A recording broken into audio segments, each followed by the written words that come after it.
Hello everyone, नमस्कार। एक बार फिर से स्वागत है आप सभी का लोधा जी क्लासेस के बीए प्लेटफॉर्म पर। दोस्तों, बीए फर्स्ट ईयर के लिए भारतीय संविधान की सीरीज को आज से हम कंटिन्यू करने जा रहे हैं।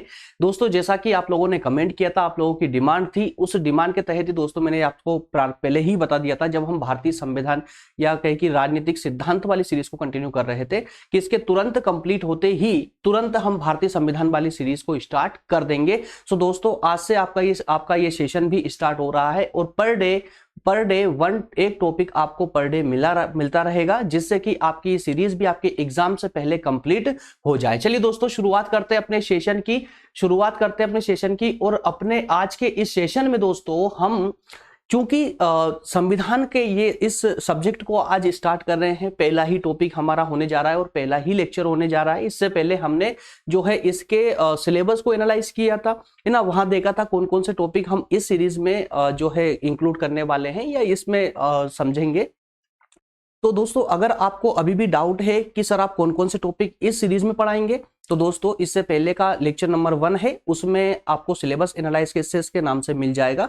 डिस्क्रिप्शन में लिंक है प्लेलिस्ट की, वहां से देख लीजिएगा, है ना। तो या इसकी प्लेलिस्ट जब ओपन करेंगे ना भारतीय संविधान की, उसमें सबसे पहला जो लेक्चर होगा वो सिलेबस एनालाइज का ही होगा, उसको देख लीजिए। उसमें सभी टॉपिकों को हमने वहां बताया है कि कौन कौन से टॉपिक हम इस सब्जेक्ट के अंतर्गत कवर करने वाले हैं। तो सबसे पहले दोस्तों, क्लासेस स्टार्ट करने से पहले आप लोग जो है ना अपने डाउट पहले क्लियर कर ले, जिससे कि आपको ये पूरा क्लियर रहे कि इस सीरीज में आपको कौन कौन से टॉपिक पढ़ने को मिलेंगे। वो संभवतः सबका टॉपिक जो सबका सिलेबस यहां पर मैच हो गई, क्योंकि भारतीय संविधान ये लगभग सभी यूनिवर्सिटियां इसको फॉलो करती है बीए फर्स्ट ईयर में, ठीक है ना। तो करती भी है और साथ ही साथ में टॉपिक भी लगभग सेम ही है सभी यूनिवर्सिटियों के और सभी सिलेबसों के। चलिए, तो दोस्तों फिर से मैं आपको बता दूं, जो हम ये सेशन लेकर आ रहे हैं, ये नई शिक्षा नीति जो 2020 की है 20 है दोस्तों, उस पर आधारित है। उसके अनुसार ही हम सिलेबस को कवर कर रहे हैं। तो भारतीय संविधान कि इस पूरी सीरीज में आज का जो हमारा पहला टॉपिक होगा, और चूंकि होना भी चाहिए कि पहला टॉपिक भारत का चूंकि देखिए हमें यहां पर संविधान की बात करनी है ना, तो डायरेक्टली संविधान पर मूव करने से पहले, इससे पहले हम संविधान के इतिहास को तो जाने, ठीक है ना। तो संविधान का इतिहास क्या है, उस इतिहास पर दोस्तों आज का सेशन होने वाला है। इस पर 2-3 सेशन दोस्तों हमारे इसी पर चलेंगे, और जैसे ही संविधान निर्माण हो जाएगा संविधान सभा के माध्यम से, उसके बाद संविधान के अंदर हम प्रवेश कर चुके होंगे और फिर वहां पर जिस जिस प्रकार से हमें टॉपिक कंप्लीट करने हैं उस प्रकार से करते चलेंगे, ठीक है ना। तो आज का हमारा टॉपिक होगा संवैधानिक विकास पर, कॉन्स्टिट्यूशनल डेवलपमेंट पर। तो संवैधानिक विकास में हम ये देखेंगे कि जिस संविधान को आज हम फॉलो करते हैं, उस संविधान बना कैसे था, है ना, उस संविधान का विकास किस प्रकार से हुआ, ठीक है ना। मतलब हम एक तरह से बोल सकते हैं कि संविधान का इतिहास, इसका इतिहास क्या रहा है, तो उस इतिहास को हम आज के सेशन में देखने वाले हैं। चलिए दोस्तों, तो आइए, पहला टॉपिक है, इसी कारण से दोस्तों पहला लेक्चर, इसलिए मैं थोड़ा सा आपको फिर से बता दूं, क्योंकि बहुत सारे स्टूडेंट ऐसे हैं जो पहली बार ही सेशन को देख रहे हैं, पहली बार ही हमारे साथ ज्वाइन हुए हैं। तो दोस्तों, अभी हम बीए फर्स्ट ईयर की पॉलिटी की अगर बात करें, तो राजनीतिक सिद्धांत वाला ये सब्जेक्ट हम कंप्लीट कर चुके हैं। डिस्क्रिप्शन में लिंक है, वहां से आप जाकर के इसको देख सकते हैं। पूरा कंप्लीट कर चुके हैं, लगभग 21 से 22 समथिंग कुछ लेक्चर हुए हैं, है ना, शॉर्ट में ही कंप्लीट को किया है और पूरे विस्तार पूर्वक इसमें डिस्कशन हुआ है। डेटा भी आपको एक सफिशिएंट डेटा भी आपको प्रोवाइड किया गया है, जिससे कि आप एग्जाम के लिए तैयारी कर सकते हैं। उसके बाद में, इसके तुरंत बाद दोस्तों, आपकी कमेंट के माध्यम से ही, आपकी डिमांड के आधार पर ही हमने भारतीय संविधान राजनीति विज्ञान के अंतर्गत भारतीय संविधान वाली ये सीरीज स्टार्ट की है। क्लियर है। और इसके तुरंत बाद दोस्तों हम लोक प्रशासन पर मूव करेंगे। जैसे ही भारतीय संविधान की सीरीज कंप्लीट होगी, हम लोक प्रशासन पर आगे मूव करेंगे। क्लियर है। चलिए आगे बढ़ते हैं दोस्तों। बता दूं आप लोगों को कि अगर आप में से कोई भी फ्रेंड ऐसा है जो प्रतियोगी परीक्षाओं की तैयारी करना चाहते हैं और परेशान हो रहे हैं कि एक ऐसा कोई यूट्यूब पर चैनल मिल जाए जिसमें कि टॉपिक वाइज टॉपिक सभी सब्जेक्ट पढ़ने को मिल जाए, और साथ ही साथ में जो आप पढ़ रहे हैं उसकी नोट्स भी आपको प्रोवाइड हो जाए, जिससे कि आप लेक्चर भी देख सके, तैयारी भी कर सके, साथ ही साथ में उसके रिविजन के लिए आपके पास नोट्स भी हो, तो दोस्तों ऐसे चैनल ही एक हमारे द्वारा एक स्टार्ट किया गया है, प्रज्ञान हिंदी के नाम से यूट्यूब चैनल ही है, ओपन प्लेटफॉर्म है, कोई भी उसे जाकर के ज्वाइन कर सकता है। कोई भी जो है दोस्तों, है ना, डिस्क्रिप्शन में उसकी भी लिंक मिल जाएगी, और पूरी तरह से निःशुल्क रूप से है, कोई चार्जेस वहां पर ऐड नहीं किए गए हैं, ना ही नोट्स के और ना ही लेक्चरों के। आई होप अभी तक का ये पूरा मैटर आपको सब क्लियर होगा, ठीक है ना। तो अब चलते हैं अपने सेशन में, आगे बढ़ते हैं। चलिए स्टार्ट करते हैं दोस्तों, शुरुआत करते हैं अपने आज के इस बेहतरीन सीरीज के अंतर्गत बेहतरीन आज के सेशन की।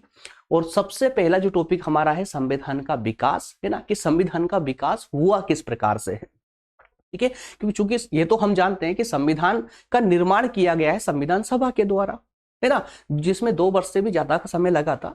तो ये एक अलग बात है, ठीक है। लेकिन उसका निर्माण संविधान सभा के द्वारा हुआ, परंतु क्या उससे पहले से किस प्रकार से संविधान के संकेत मिलते रहे, वो सारी बातें आज हम इसके अंतर्गत करने वाले हैं, संवैधानिक विकास के अंतर्गत।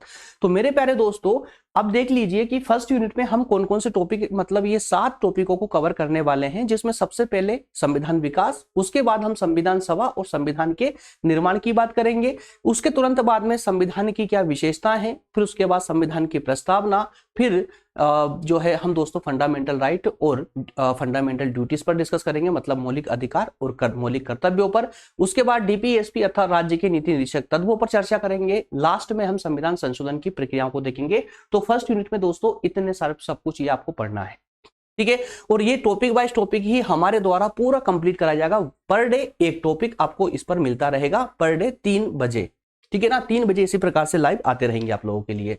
चलिए आज के सेशन में सिर्फ 2 बिंदुओं पर चर्चा करनी है। सबसे पहले व्याख्या देखेंगे, उसके बाद में औपनिवेशिक काल में किस प्रकार से संविधान का जो है विकास हुआ उस पर चर्चा करेंगे। आइए दोस्तों, सबसे पहले बात करेंगे व्याख्या की, कि मतलब जो देखिए व्याख्या वाला कंसेप्ट हम क्यों लेकर आते हैं आप लोगों के लिए, ताकि आप जो है एग्जाम में आंसर राइटिंग बेहतरीन तरीके से कर पाए। आपको आंसर राइटिंग करने से पहले, किसी भी क्वेश्चन का उत्तर लिखने से पहले आपको लिखना कैसे चाहिए, क्या लिखना चाहिए, तो एक व्याख्या वाला पॉइंट होना चाहिए आपके प्रत्येक प्रश्न में। जो भी दीर्घ उत्तरी के प्रश्न, दीर्घ प्रकृति के प्रश्न रहते हैं, उसका उत्तर लिखने से पहले सबसे पहले आपको व्याख्या देनी चाहिए। उस व्याख्या में मोटे मोटे रूप से उसका परिचय देना चाहिए, क्योंकि प्रत्येक एग्जामिनर जो होता है दोस्तों, वो उस व्याख्या को पढ़कर के ये अंदाजा लगा लेता है कि आपको इस टॉपिक की जानकारी है या नहीं है, और है तो कितनी है ना। तो इसीलिए जो अब चूंकि हम संवैधानिक विकास की बात कर रहे हैं, तो इसकी व्याख्या में भी हम संविधान के इर्द गिर्द वाली बातों को ही करेंगे, ठीक है ना। तो अब यहां पर देखिए लिखा गया है कि किसी भी देश के संविधान का निर्माण उसके अतीत से होता है। अब चूंकि संविधान विकास की बात कर रहे हैं, है ना, कि संविधान बनने से पहले का जो दौर रहा है, उसने किस प्रकार से संविधान बनने के लिए मजबूर कर दिया, उन परिस्थितियों ने किस प्रकार से संविधान का डेवलपमेंट किया, विकास किया, है ना। तो उन परिस्थितियों का हम चर्चा यहां पर कर रहे हैं। तो इसलिए कहा गया कि चाहे देश कोई सा भी हो, विश्व का कोई सा भी देश हो, प्रत्येक देश का जब संविधान का निर्माण होता है तो उसमें विशेष हाथ उसका अतीत का रहता है, मतलब उसके इतिहास का रहता है, ठीक है ना। और इसीलिए भारत का संविधान कोई एकाएक नहीं बन गया कि बस संविधान सभा बैठी और संविधान सभा ने जो है जो भी डिस्कस किया आपस में करके वो संविधान बना करके तैयार कर दिया। ऐसा नहीं है दोस्तों। संविधान सभा के जो सदस्य थे, उनने भी अतीत का सहारा लिया, भारत के इतिहास का सहारा लिया, किस प्रकार की घटनाएं घटित हुई है उन सबका सहारा लेकर के ही उन सबको इंक्लूड किया, जिसमें प्राचीन राजनीति, पहले जो राजनीतिक घटनाएं घटी उनके आधार पर, सामाजिक घटनाएं घटी उनके आधार पर, संस्कृति, भारत की परंपराएं, भारत के राजनीतिक परिवेश, इसमें किस प्रकार के क्या परिवर्तन आए, ये सारी बातों को ध्यान में रखते हुए ही भारत का संविधान का निर्माण किया गया है। तो संविधान के निर्माण में भारतीय राजनीतिक और सामाजिक व्यवस्था की निरंतर विकास प्रक्रिया के बाद जो कानूनों का बनना और लागू होना है, ये सब के सब दोस्तों अंग्रेजों के आगमन के बाद से माना जाता है। सिंपल शब्दों में इस वाक्य को समझिए कि भारत में जिस प्रकार से कानून लागू हुए, है ना, जिस प्रकार से कानून बने और लागू हुए, ये सारी प्रक्रियाएं अंग्रेजों के भारत में आने के बाद से ये प्रक्रिया प्रारंभ हुई। उससे पहले इस प्रकार का कोई दौर नहीं था भारत में कि कोई विधि बनाई जाती हो संपूर्ण भारत के लिए और वहां पर कानून लागू किए जाए और जनता को उन कानूनों को फॉलो करने के लिए कहा जाए। क्यों? क्योंकि इनसे पहले पूरा भारत छोटे छोटे टुकड़ों में बटा हुआ था, जिस पर राजा महाराजा ये सब राज किया करते थे, है ना। तो इस प्रकार से भारत के विभिन्न खंड हुआ करते थे, लेकिन अंग्रेजों के आने के बाद में एक समग्र भारत की रचना हुई, समग्र भारत बना और संपूर्ण भारत की शासन की बागडोर जो है अंग्रेजों ने अपने हाथ में ली। और ये भी सब एकदम नहीं हुआ, बल्कि ये भी क्रम अनुसार हुआ, है ना, ये भी धीरे धीरे क्रम अनुसार हुआ। और इस क्रम में किसके क्रम अनुसार? अंग्रेजों की जो शासन व्यवस्था थी दोस्तों, ऐसा भी नहीं है कि अंग्रेज सीधे उठकर आए और भारत में शासन व्यवस्था स्थापित कर ली। ऐसा नहीं है, बल्कि कई सालों में धीरे धीरे उनकी भी शासन व्यवस्था का विकास हुआ, धीरे धीरे परिवर्तित हुआ। उनको जिस प्रकार से जहां जहां पर समस्याएं आने लगी वहां पर उन्होंने कुछ परिवर्तन किए और भारत की परिस्थितियों के अनुसार उन्होंने कुछ कानूनों को भी लागू किया। तो इस प्रकार से अंग्रेजी शासनकाल के दौरान भी वहां पर भी धीरे धीरे परिवर्तन आए और धीरे धीरे उनकी शासन व्यवस्था का भी विकास हुआ था। अब वो विकास, इस कालक्रम में पूरा विकास किस प्रकार से हुआ, उस विकास को लेकर के ही दोस्तों यहां पर कुछ अधिनियम दिए गए हैं जो कि हमारे संविधान के विकास के लिए भी आवश्यक है। कौन कौन से अधिनियम है दोस्तों, तो हम कुछ विशेष अधिनियमों को यहां पर डिस्कस करने वाले हैं जिन अधिनियमों ने भारत के संविधान के निर्माण में विशेष महत्वपूर्ण भूमिका का निर्वहन किया, महत्वपूर्ण भूमिका निभाई। तो ऐसे कुछ अधिनियम थे दोस्तों जो इंपॉर्टेंट थे भारतीय संविधान के परिप्रेक्ष्य में, या कहें कि भारतीय संविधान के दृष्टिकोण से अगर देखें तो ये सब अधिनियम जो थे ये बहुत ज्यादा महत्वपूर्ण थे और इनसे भारत की परिस्थितियों का पता चलता है, भारतीय राजनीतिक परिस्थितियों का पता चलता है। इस कारण से भारतीय संविधान निर्माताओं ने इन अधिनियमों के द्वारा, जो अंग्रेजों के द्वारा चूंकि ये सब अधिनियम आए थे, तो इन अधिनियमों के माध्यम से जिस प्रकार की शासन व्यवस्था अंग्रेजों ने की थी उसका निचोड़ निकाल करके, या कहें कि इनके आधार पर जो जानकारी प्राप्त हुई उसके आधार पर संविधान निर्माताओं ने संविधान का निर्माण किया। ठीक है ना। तो इस प्रकार के कौन कौन से एक्ट हैं दोस्तों या अधिनियम है, तो सबसे पहले हम बात करेंगे रेगुलेटिंग एक्ट की, जो कि 1773 में आया था भारत में, है ना, रेगुलेटिंग एक्ट। इसके बाद में दोस्तों दो चार्टर आए, चार्टर एक्ट 1833 और चार्टर एक्ट 1853 आया। क्लियर है ना। तो इसके बाद में फिर एक और एक्ट आता है, एक और अधिनियम आता है, 1858 का अधिनियम आता है। अब इन सबकी क्या विशेषताएं थी ये सब अंदर चल के इसमें समझने वाले हैं, वन बाय वन करके सबको डिस्कस करेंगे। उसके बाद में भारतीय परिषद अधिनियम आया 1861, फिर मार्ले मिंटो सुधार आए, ठीक है ना, 1909 में, फिर 1919 का अधिनियम आता है, फिर 1927 का आता है और लास्ट में दोस्तों एक महत्वपूर्ण अधिनियम आता है 1935 जिसने भारतीय संविधान के लिए एक बड़ी पृष्ठभूमि तैयार कर दी थी। चलिए तो दोस्तों इन सभी को वन बाय वन करके समझते हैं। चलिए आइए शुरुआत करते हैं आप लोगों के साथ में सेशन की। यकीन मानिए दोस्तों जितना टफ आपको ये पढ़ने में लग रहा होगा किताब में, अब बिल्कुल भी टफ नहीं लगेगा। मैं प्रॉमिस करता हूं ये बिल्कुल, इसको मैं हलवा बनाने वाला हूं, बिल्कुल एकदम समझ आएगा आप लोगों को और एकदम स्मूथली समझ आएगा। लोड लेकर इसको बिल्कुल भी ना पढ़े, कहानी एज ए स्टोरी पढ़ने का प्रयास करें। आप चाहे किसी भी बुक से पढ़े, इसके जो एक दूसरे जो कंसेप्ट होते हैं ना उनको जोड़ते हुए, लिंक करते हुए इसको एज अ स्टोरी पढ़ने का प्रयास करेंगे तो ये आप लोगों के लिए कभी भी लोड नहीं बनेगा, कभी भी बोझ नहीं बनेगा। ठीक है ना। चलिए शुरुआत करते हैं दोस्तों, सेशन की शुरुआत करते हैं। एक बार इस मैटर को जो मैं ओपन कर रहा हूं इसको एक बार पढ़ लीजिए, पढ़ लीजिए जल्दी से इसको।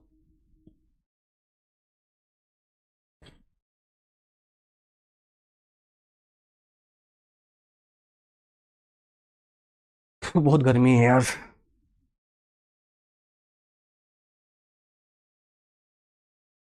चलिए शुरुआत करते दोस्तों। थोड़ी देर के लिए मैं इसको फिर से हटा रहा हूं। दोस्तों ये मैप्स, इस मैप से आप भली भांति परिचित होंगे, इस मानचित्र से आप भली भांति परिचित होंगे, भले आप बीए फर्स्ट ईयर में हैं, लेकिन ये मानचित्र दिख रहा है दोस्तों, तो ये विश्व मानचित्र है, आप सभी जानते हैं, है ना। अब ये मैं आपको क्यों बता रहा हूं दोस्तों, इसमें थोड़ी सी एक चीज मुझे आपको यहाँ बतानी है जिससे कि आपको थोड़ा सा कंसेप्ट क्लियर होगा जो इससे रिलेटेड है, तो जरा थोड़ा सा ध्यान दीजिए इस पर। पिंक का कलर चलेगा, ठीक है दोस्तों। इसमें अगर हम दिशाओं की बात करें, वर्ल्ड मैप है ये पूरा, है ना, इसमें अगर हम दिशाओं की बात करें, यार गलत कर रहे हैं, इसको हटाते हैं, एक मिनट। ये आपको यहां पर इस पे क्लियर दिख रहा होगा, ठीक है ना। इसमें आपको दिशाएं तो अच्छे से याद है, किसे हम पूर्व बोलते हैं, किसे पश्चिम, है ना। तो यहां पर दोस्तों हम जिनको नहीं पता, थोड़ा कंफ्यूजन होगी किसी किसी स्टूडेंट को, तो वो भी क्लियर कर देते हैं दोस्तों। तो ये है पूर्व, ये दिशा है पूर्व, मतलब ये पूर्व आएगा, क्लियर है, ये पूर्व आएगा। तो इसी कारण से ये बन जाएगा आपका पश्चिम, ये पश्चिम, ठीक है ना। और ये ऊपर की ओर आपको हमेशा उत्तर होता है और नीचे ये दक्षिण, क्लियर है ना। सभी मानचित्र में यही दिशा सूचक, यही दिशा चलती है, ठीक। पूर्व पश्चिम उत्तर दक्षिण, है ना। तो ये दिशाओं को, जिनको देखिए बहुत सारे स्टूडेंटों को ये अच्छे से याद है, जिनको नहीं होना वो थोड़ा सा इसको देख लीजिएगा, कहीं पर कंफ्यूज होने की जरूरत नहीं है। जब भी हम कोई मैप पढ़ते हैं ना, तो मैप को कैसे सामने रख के पढ़ते हैं, है ना। कोई भी मैप होता, कोई भी मानचित्र होता, तो सामने रख के ही देखते हैं। तो जब भी हम सामने रख के देखते हैं ना, तो हमेशा याद रखें कि जो अप है मतलब ऊपर हमेशा उत्तर होगा और नीचे दक्षिण होगा, है ना। ऊपर हमेशा ऊपर की ओर उत्तर, नीचे दक्षिण, इसीलिए पूर्व और पश्चिम। आई होप क्लियर हो रहा हो, है ना। तो इसलिए दोस्तों अब यहां पर हम एक बात करने वाले हैं कि जो ये भारत पर शासन हुआ था अंग्रेजों का, ये एक्चुअल में आए कहां से थे। तो दोस्तों ये लंदन से आए थे। कहां से आए थे? ये लंदन से आए थे, मतलब ब्रिटेन से आए थे। ठीक है, ये ब्रिटेन से आए थे। छोटा सा देश है ब्रिटेन, यहां पर ब्रिटेन से आए थे ये लोग। क्लियर है। तो ब्रिटेन से ये इस प्रकार से, ये ब्रिटेन से ये भारत आए, है ना। अब यहां पर हमारा चूंकि ये मैटर नहीं है कहां पर आए थे कहां पर नहीं, बल्कि जो मैं आपको यहां समझाने का प्रयास कर रहा हूं वो कुछ इस प्रकार से है कि जो मैंने आप लोगों को दिशाएं बताई है चारों, उन दिशाओं के अंतर्गत ही दोस्तों, इन दिशाओं में याद रखिएगा आप लोग कि ये जो क्षेत्र दिख रहा हमारा, ये पूर्व का, ये जो पूर्व का क्षेत्र है पूरा, ये पूर्व है और ये हो जाएगा आपका दक्षिण। क्लियर है, दक्षिण। तो इसके बीच के जो जितने भी क्षेत्र होंगे, इसके बीच के जो क्षेत्र होंगे वो क्या कहलाएंगे दोस्तों?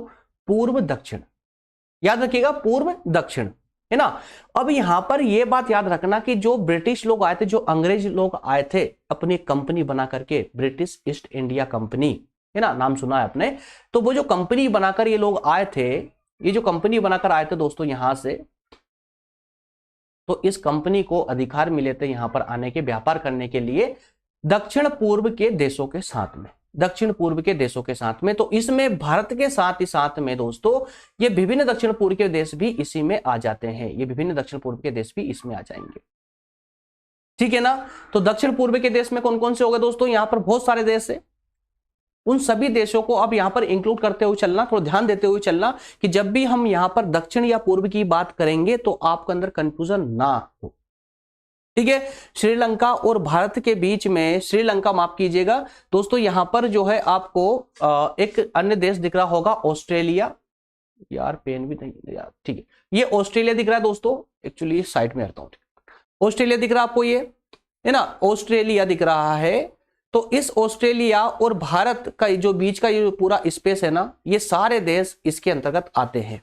तो इन सब देशों में व्यापार करने के लिए क्या होता है, एक्चुअल में क्या है कि ब्रिटेन के कुछ व्यापारी लोग थे, ब्रिटेन के कुछ व्यापारी लोग थे, उन्होंने अपने सरकार से एक जो है परमिशन लिया, मतलब लाइसेंस लिया व्यापार करने का। तो अब व्यापार कहां पर करने का? कि दक्षिण पूर्व के देशों में। अब वहां पर व्यापार करने का, चूंकि इनको एलिजाबेथ से, जो उस समय की महाराज जो है सम्राट हुआ करते थे, तो उनके द्वारा इन्हें अधिकार मिल जाता है, मतलब लाइसेंस मिल जाता है एकाधिकार का व्यापार के अंतर्गत एकाधिकार का लाइसेंस मिल जाता है। एकाधिकार का मतलब क्या हुआ कि इस ब्रिटिश ईस्ट इंडिया कंपनी के अलावा ब्रिटेन का कोई भी व्यक्ति या कोई भी संस्था इन देशों के साथ में व्यापार नहीं करेगी, मतलब पूरे ब्रिटेन से सिर्फ यही कंपनी इनके साथ व्यापार करेगी। इस प्रकार के लाइसेंस की कुछ लोगों ने जो है अर्जी लगाई अपने सम्राट से, और इनको जो है वो लाइसेंस मिल भी जाता है। और जैसे इनको लाइसेंस मिलता है तो ये आ जाते हैं, कुछ भारत में जाते हैं, कुछ इंडोनेशिया चले जाते हैं, कुछ ऑस्ट्रेलिया पहुंच जाते हैं, श्रीलंका वगैरह विभिन्न देशों में बढ़ जाते हैं और अपना व्यापार का कार्य चालू कर देते हैं। तो कहानी स्टार्ट यहां से होती है। ठीक है ना। चलिए अब ये कहानी आपको दोस्तों, इतना जो टाइम लिया मैंने आप लोगों का मैप में, अब ये कहानी को आगे बढ़ाएगा और आपको पूरा स्मूथली समझने में आपकी हेल्प करेगा अब ये। ठीक है ना। चलिए अब पूरे इस दौर में दोस्तों होता क्या है कि लंदन के, लिखा हुआ भी है क्लियर, लंदन के कुछ व्यापारी थे, इन्होंने 31 दिसंबर 1600 ईस्वी को जो है इन्हें एक लाइसेंस प्राप्त हो। चलिए इसके अनुसार ही बता देता हूं मैं आपको जो इसमें लिखा हुआ है, नहीं तो फिर जब पढ़ेंगे तो फिर वहां पर कंफ्यूजन आएगी। लंदन के कुछ व्यापारियों को 31 दिसंबर 1600 ईस्वी को बनाई गई ईस्ट इंडिया कंपनी को जो, या इसने महारानी एलिजाबेथ से शाही चार्टर प्राप्त करके भारत तथा दक्षिण पूर्व के कुछ क्षेत्रों के साथ व्यापार करने का एकाधिकार प्राप्त कर लिया। समझिए यहां पर, ठीक है ना।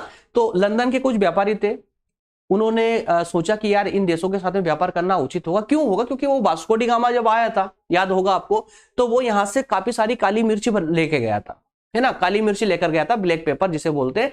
तो काली मिर्च लेकर जाने के बाद में दोस्तों जब उसने जो है पूर्वी देशों के साथ में उसका व्यापार किया, तो उसे 60 से भी ज्यादा, 60 गुना, अब 60 गुना ही मान लीजिए कि 60 गुना अधिक फायदा हुआ। सब कुछ उसका खर्चा मर्चा सब काटने के बाद में 60 गुना फायदा हुआ। तो उसके इस प्रॉफिट से, बेनिफिट से क्या हुआ कि अन्य लोग भी या अन्य देश भी जो उससे प्रभावित हुए, है ना। तो ब्रिटेन के व्यापारी इससे कुछ विशेष प्रभावित हुए। इसी कारण से उन्होंने सोचा कि अगर हमें एक ऐसा लाइसेंस मिल जाए कि एकाधिकार का, इन देशों के साथ एकाधिकार का लाइसेंस मिल जाए, जिससे कि ब्रिटेन का या इस पूरे देश का कोई भी व्यक्ति जो है वहां पर आकर व्यापार ना करे, सिर्फ हम इन देशों के साथ में सिर्फ हम व्यापार करें, है ना। तो इसमें क्या होगा कि उनका अच्छा खासा बेनिफिट हो जाएगा। तो इसी उद्देश्य से उन्होंने एक कंपनी बनाई, जैसे हम यहाँ पर सोसाइटियां बनाते हैं, एक कोई भी संस्था वगैरह बनाते हैं, इस प्रकार की उन्होंने एक संस्था बनाई जिसे नाम क्या दिया? ईस्ट इंडिया कंपनी, है ना। British east India company, east India company नाम दिया उन्होंने। नाम दे करके और उन्होंने लाइसेंस प्राप्त करने का प्रयास किया, जहां पर महारानी एलिजाबेथ के द्वारा उनको ये लाइसेंस मिल भी जाता है। क्लियर है। और अब फिर वो आ जाते हैं भारत और अन्य विभिन्न देशों में, दक्षिण पूर्व के देशों में आकर के वो व्यापार करना प्रारंभ कर देते हैं। अब उस समय दोस्तों 1707 की कहानी आती है, जब औरंगजेब, भारत में औरंगजेब की मृत्यु हो जाती है। मतलब इससे पहले समझिए कि जब मुगल साम्राज्य चल रहा था, तो औरंगजेब तक तो मुगल साम्राज्य काफी खासा स्ट्रोंग था, है ना। तो संपूर्ण भारत को लेकर के ये लोग चल रहे थे, संपूर्ण एकाधिकार था भारत पर। लेकिन औरंगजेब की मृत्यु होने के बाद में इनके जो उत्तराधिकारी थे वो इतने काबिल नहीं थे, उनमें आपस में बीच में फूट पड़ रही थी। तो औरंगजेब की मृत्यु के बाद में अंग्रेजों का प्रभाव अब भारत पर, उन जो व्यापार कंपनी थी ना, उसका प्रभाव भारत पर और ज्यादा बढ़ने लगा। वो धीरे धीरे क्या हुआ कि शासन व्यवस्था में भी हस्तक्षेप करने लगे। भारत में विभिन्न राजाओं को आपस में लड़ाना चालू कर दिया, एक राज्य की तरफ से सपोर्ट करके दूसरे राज्य के साथ लड़ना। इस प्रकार से धीरे धीरे इन्होंने क्या किया, अपनी जो है इन राजाओं के आड़ में, उनकी मदद करने के आड़ में दोस्तों, ये धीरे धीरे अपनी सेना तैयार करने लगे। इन्होंने अपनी सेना तैयार कर ली। सेना तैयार करते करते जो है इनका जो है सेना अच्छी खासी तैयार होने लगी, फिर ये किलाबंदी करने लग गए। तो व्यापारिक कंपनी, ये व्यापारिक कंपनी थी, ये धीरे धीरे शासन चलाने के लिए उत्सुक होने लगी और भारतीय शासन व्यवस्थाओं में हस्तक्षेप कर करके जो है धीरे धीरे शासन का रूप धारण करने लग गई थी, एक शासन व्यवस्था का रूप धारण करने लगी, ठीक है ना। तो औरंगजेब की मृत्यु के बाद 1707 और उसके बाद में दोस्तों फिर प्लासी का युद्ध होता है 1757। तो इस प्लासी के युद्ध ने उस कंपनी को जो है, जो व्यापारी कंपनी थी, उसे प्रशासन के अंदर एंट्री दे दी, प्रशासन व्यवस्था में एंट्री दे दी। और इसके बाद में एक युद्ध और होता, बक्सर का युद्ध। बक्सर प्लासी का युद्ध तो चलिए ठीक है, क्योंकि ये इनकी धोखाधड़ी का मामला था, है ना, इन्होंने जो है छल कपट से इस युद्ध को जीता था। लेकिन जैसे ही बक्सर का युद्ध होता है, तो बक्सर का युद्ध एक निर्णायक युद्ध था। उसमें जीतने के बाद अंग्रेजों को पूरा कॉन्फिडेंस हो जाता है कि अब वो भारत पर राज कर सकते हैं, शासन व्यवस्था स्थापित कर सकते हैं, क्योंकि अब वो ऐसा कोई राजा नहीं है जो उनका जो है उनकी टक्कर ले सके। क्यों नहीं है? क्योंकि पूरे भारत में जितने भी राजा महाराजा थे ना, ये सब आपस में एक दूसरे से लड़ा करते थे। कभी भी इन्होंने संगठित होकर के अंग्रेजों का सामना करने का प्रयास नहीं किया। और अगर ये संगठित होकर के, सभी राजा अगर संगठित होकर अंग्रेजों को के साथ अगर प्रयास ये युद्ध करते ना, तो अंग्रेजों की औकात नहीं थी कि वो भारतीय शासकों के साथ में लड़ सके, है ना। तो ये सारी कहानी है। तो वो फूट डालो शासन करो की नीति का इन्होंने शुरू से ही पालन किया, है ना, शुरू से संचालित की अंग्रेजों ने। तो ये सारी कहानी के माध्यम से हम ये समझ आता है अब कि लंदन के कुछ व्यापारियों के द्वारा एक कंपनी बनाई और वो कंपनी बना करके भारत में आ गए व्यापार करने के लिए। और व्यापार भारत में पहले तो ये व्यापार करते रहे काफी लंबे समय तक, लेकिन धीरे धीरे इन्होंने क्या किया, वहां के भारत के राजा महाराजा जो थे उनमें हस्तक्षेप करना चालू किया उनके शासन व्यवस्था में। और धीरे धीरे ये जो है शासन व्यवस्था में इंक्लूड होते चले गए। और विभिन्न राजाओं को, जैसे एक राजा का साथ देकर दूसरे राजा के विरुद्ध युद्ध लड़ना, और इसी प्रकार से अपनी क्षमता बढ़ाते गए, डेवलप करते गए। और अंततः क्या होता है दोस्तों, फिर अंततः इनका 1757 में सिराजुद्दौला के साथ में प्लासी का युद्ध होता है। उस युद्ध में इनकी क्षमता और बढ़ जाती है, क्योंकि बंगाल पर, जो कि भारत का समृद्ध प्रांत हुआ करता था, सबसे समृद्ध प्रांत हुआ करता था बंगाल भारत का, उस पर इनका अधिकार हो जाता है। इसको तुरंत बाद में एक युद्ध और होता है, बक्सर का युद्ध। उसके बाद तो ये पूरी तरह से शासन व्यवस्था अपने हाथों में ले लेते हैं। तो इस प्रकार से अंग्रेजी राज की भारत में होती है शुरुआत। आई होप ये पूरा लेक्चर अभी इतना तो आपको पूरा क्लियर हुआ होगा। लंबा चल रहा है दोस्तों, समय लग रहा है, डोंट वरी। अगर ऐसा आपको प्रॉब्लम भी आई ना तो ज्यादा लंबा लेक्चर नहीं खींचेंगे, इसको 2 पार्ट में आपको मैं प्रोवाइड कर दूंगा, ठीक है ना। लेकिन पूरे विस्तार से सुनना आपके लिए जरूरी है। अगर जब विस्तार से सुनेंगे तो आपको पूरा ये एज ए स्टोरी आपको दिमाग में फिट हो जाएगा, है ना। मैं चाहूं तो इस स्लाइड में कोई मुझे इतना टाइम देने की आवश्यकता नहीं थी, मैं फटाफट भी कर देता, लेकिन मतलब नहीं निकलेगा यार। वो लोगों की तरह आए, लेक्चर लिया, चले गए, मतलब नहीं निकलेगा, या समझ आना चाहिए, है ना। तो कंप्लीट समझाने का मेरा उत्तरदायित्व है, वही मैं पूरा करने का प्रयास कर रहा हूं। तो दोस्तों समझ आया ना, इस तरह से अंग्रेजों का भारत में शासन व्यवस्था स्थापित होती है। अब चूंकि भारत में अंग्रेजों की शासन व्यवस्था स्थापित हो चुकी है, अब भारत का शासन, भारतीय शासन व्यवस्था पूरी तरह से इस ईस्ट इंडिया कंपनी के हाथों में आ चुका है। क्लियर है? चलिए अब आगे बढ़ते हैं दोस्तों। अब कहानी, घटना कुछ इस प्रकार से घटती है, कुछ इस प्रकार से घटती है कि अब ये समझिए कि पहले जब भारत आजाद था तो राजा महाराजाओं के हाथों में शासन व्यवस्था हुआ करती थी। हर एक क्षेत्र अलग, छोटे छोटे क्षेत्रों में पूरा भारत बटा हुआ था। कई सारे राजा हुआ करते थे, लगभग 700-800 से भी, कई हजार राजाओं से भी ऊपर होगा लगभग, है ना, एग्जैक्टली डाटा नहीं है। जब अंग्रेज इस पर अधिकार कर लेते हैं भारत पर, वो शासन व्यवस्था अपने हाथों में ले लेते हैं, तो काफी लंबे समय तक ये कंपनी अपने हिसाब से शासन व्यवस्था संचालित करती रही। शासन व्यवस्था भी इन्होंने संचालित की, और शासन व्यवस्था संचालित करते हुए जो पैसा इनके पास आया, उस पैसे से ये लोग व्यापार करते थे। अब इनकी समझदारी देखिए, शासन व्यवस्था कर रहे हैं भारत की, और यहां से जो पैसा ये कमा रहे हैं उस पैसे से ये व्यापार कर रहे हैं, उस पैसे से भारत के साथ ही व्यापार कर रहे हैं, है ना। तो व्यापार किया मतलब ये कि अब ब्रिटेन से कंपनी को अपने पास से एक पैसा भी देने की आवश्यकता नहीं थी, ब्रिटेन से कुछ भी लाने की जरूरत नहीं थी इनको, क्योंकि पैसा तो इनको मिल ही रहा था ना।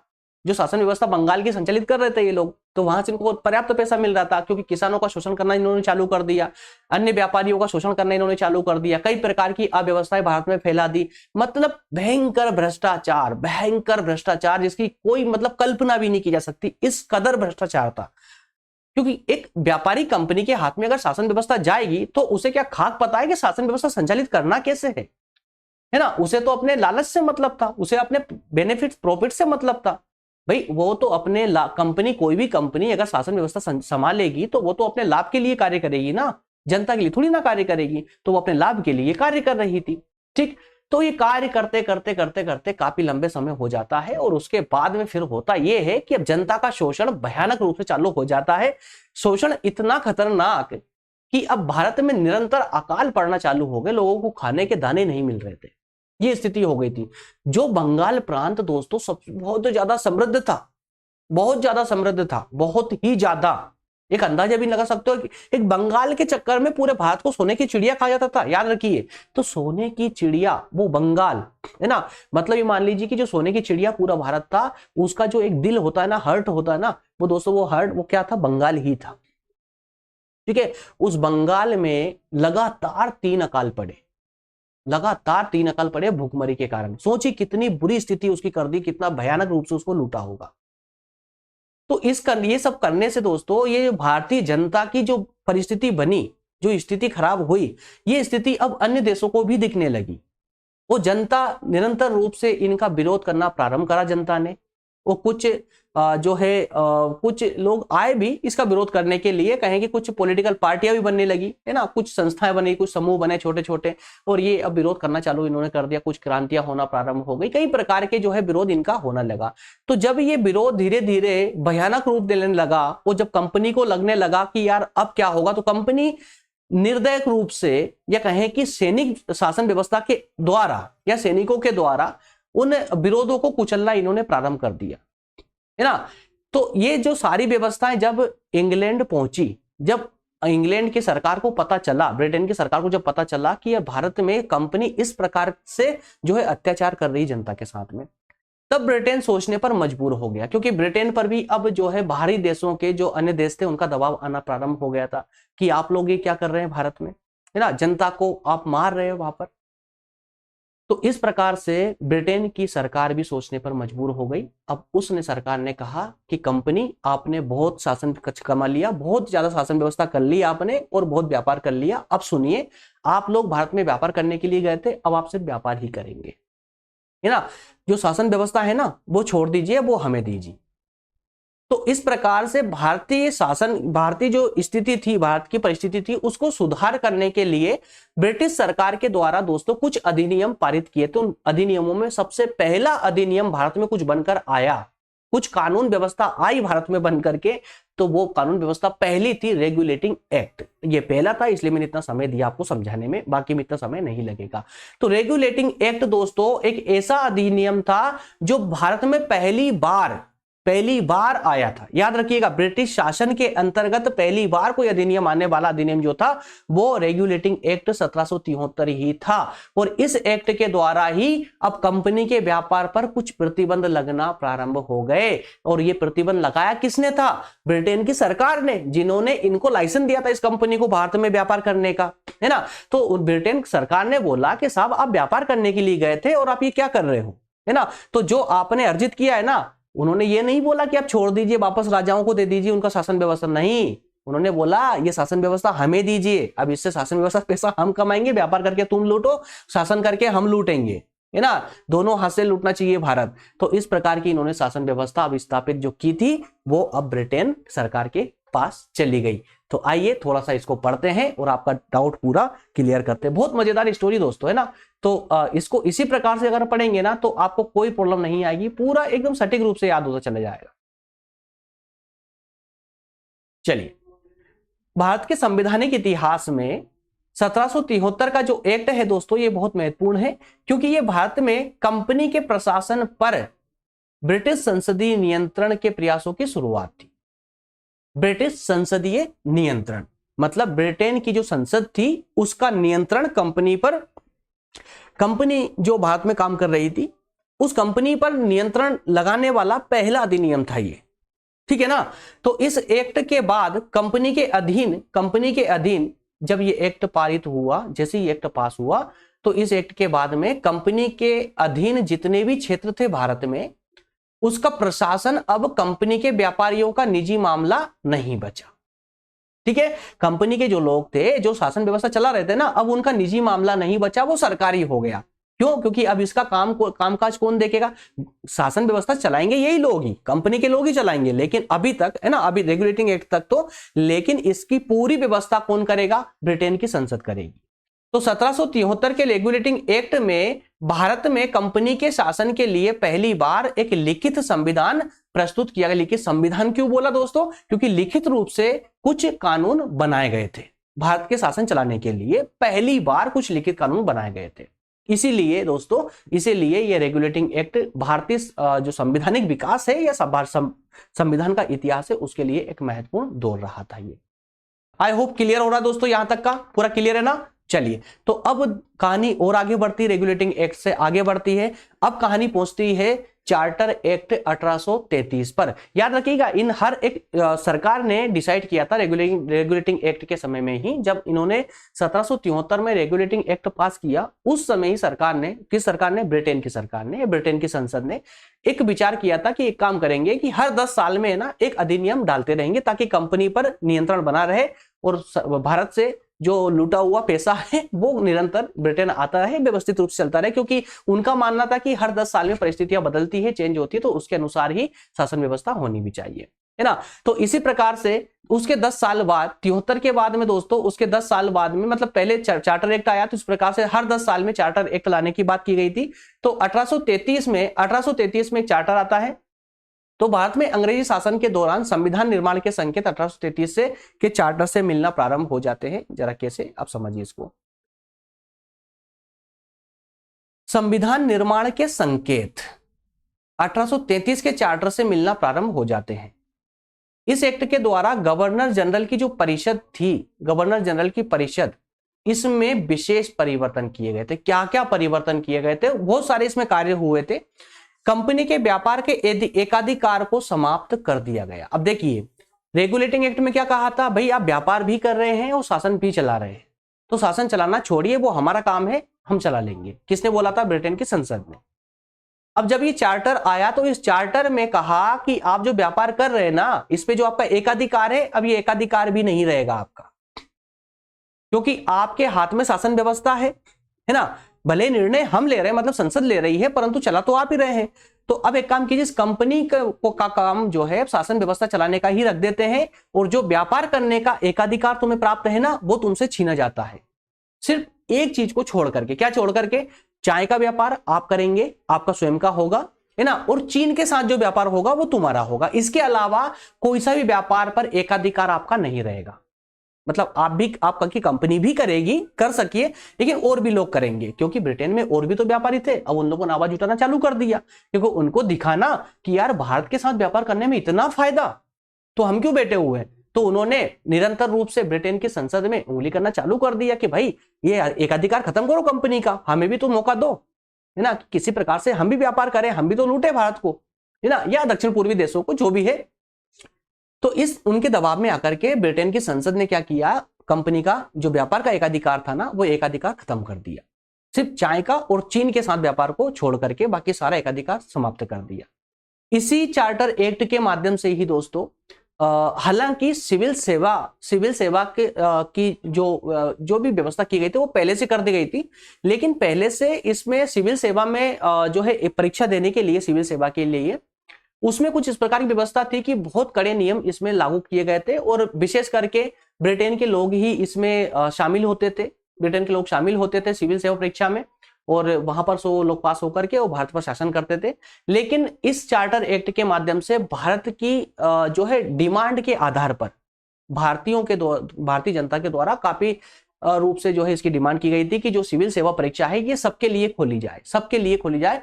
तो इसी चार्टर एक्ट के माध्यम से सिविल सेवा की परीक्षा ओपन हुई थी, ताकि कोई भी इसमें एग्जाम दे करके वो सिविल सेवक बन सकता है, कलेक्टर बन सकता है, ठीक है ना। और इसी अधिनियम के माध्यम से एक और भारत की जो प्रथा थी, दास प्रथा, उसे भी समाप्त करने का निर्णय लिया गया था,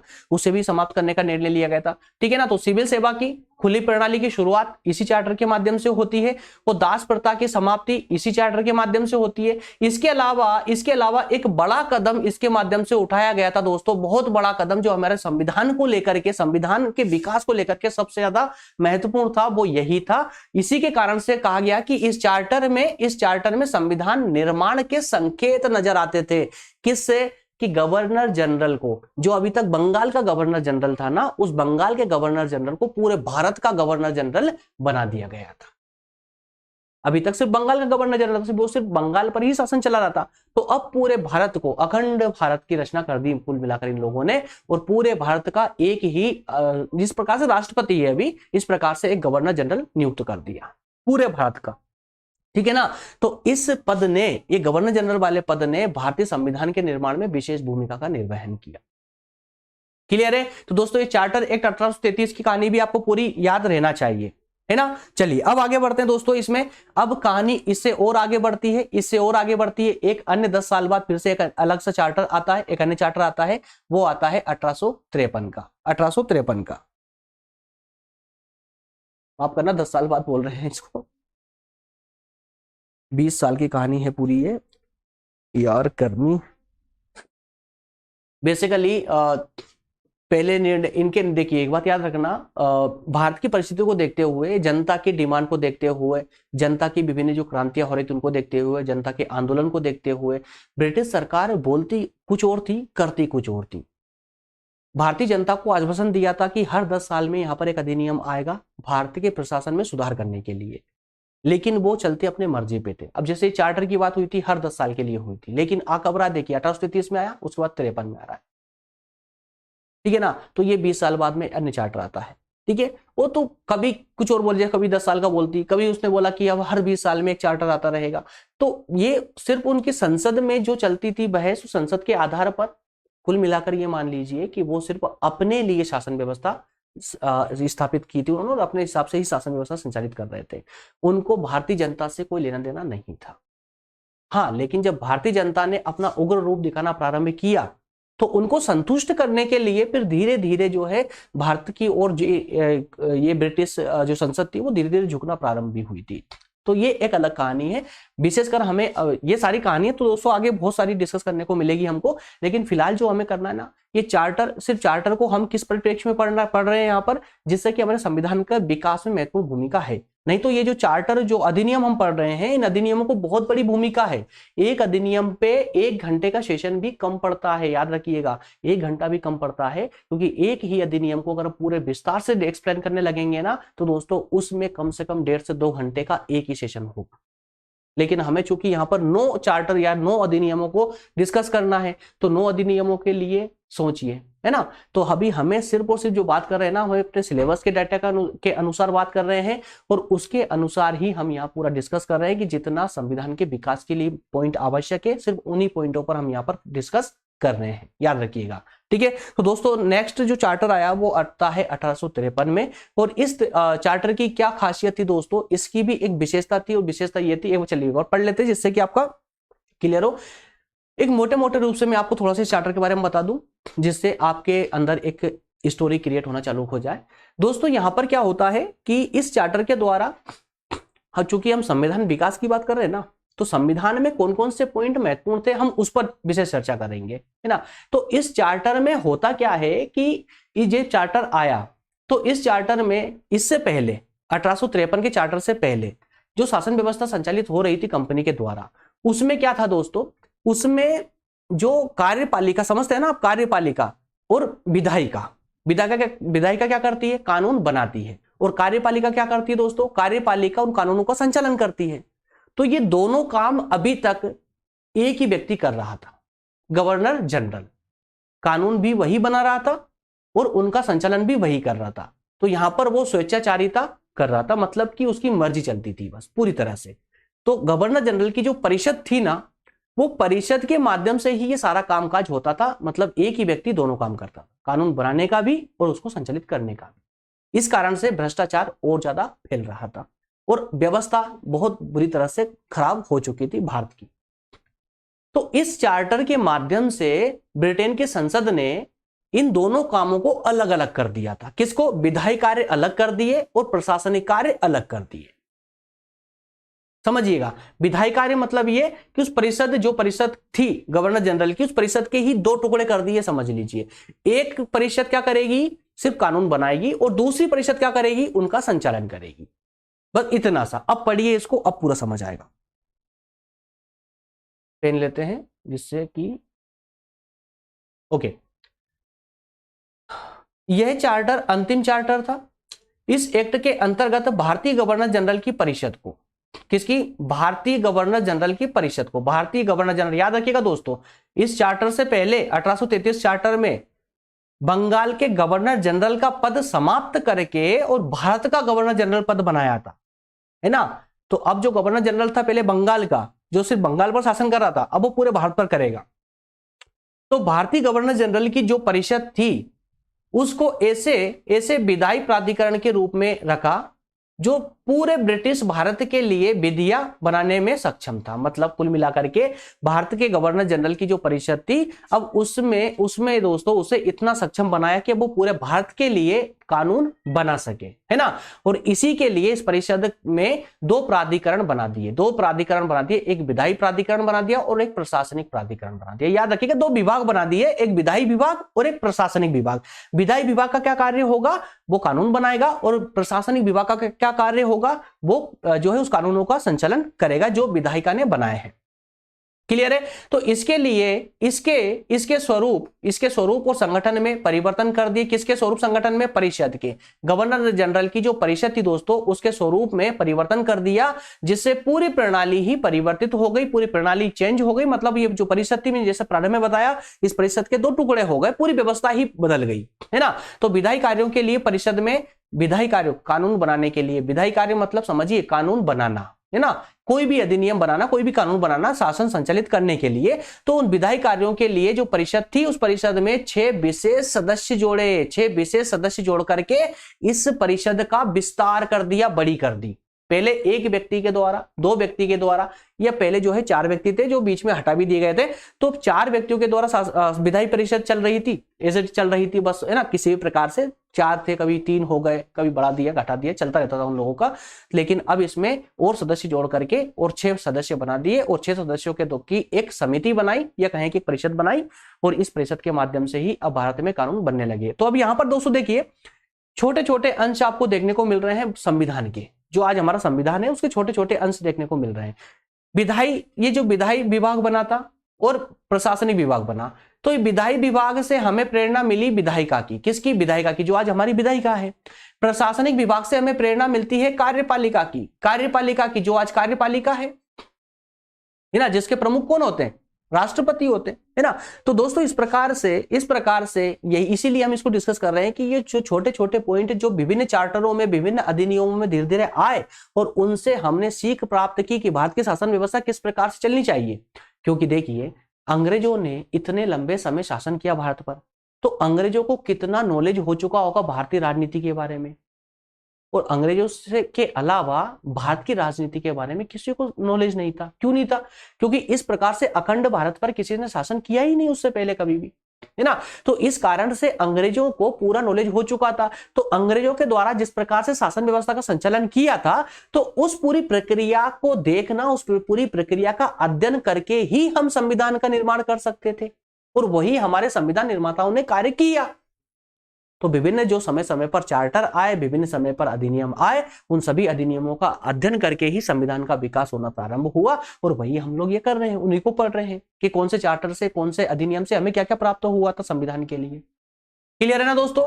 चलिए, तो यहां तक का मैं आई होप मानता हूं कि 1853 तक का चार्टर तक आपकी स्टोरी कंप्लीट होगी। यहां तक आपको कोई डाउट नहीं होना चाहिए, ठीक है ना। चलिए एक बार क्लासेस को चेक कर ले दोस्तों, कहीं पर कोई प्रॉब्लम तो नहीं आ रही है।